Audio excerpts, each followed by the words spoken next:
शिंप्याची कथा। अक्कलकोटमध्ये शिवाप्पा नावाचा एक गरीब शिंपी राहत होता। तो स्वामी महाराजांचा निष्ठावान भक्त होता।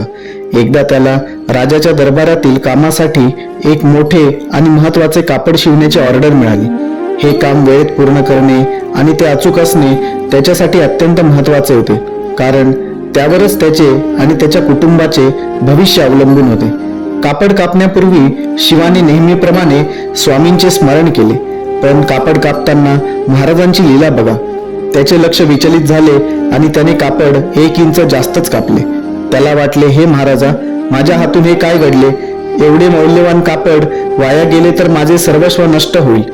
तो अत्यंत दुःखी झाला आणि पश्चातापदग्ध होऊन तो थेट स्वामींच्या दर्शनासाठी गेला। स्वामी मंदिरात वटवृक्षाखाली बसलेले होते।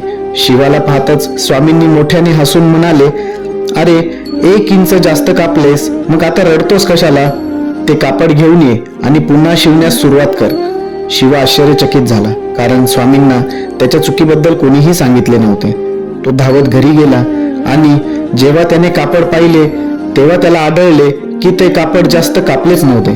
ते कापड अगदी योग्य मापाचे होते, जसे त्याला हवे होते। स्वामींच्या कृपेने कापड पुन्हा मूळ स्थितीत आले होते। या कथेवरून स्वामी भक्तांना सांगतात की त्यांच्यावर आलेले संकट ते आपल्या सर्वव्यापी सामर्थ्याने दूर करतात आणि भक्तांवर सदैव कृपादृष्टी ठेवतात। श्री स्वामी समर्थ।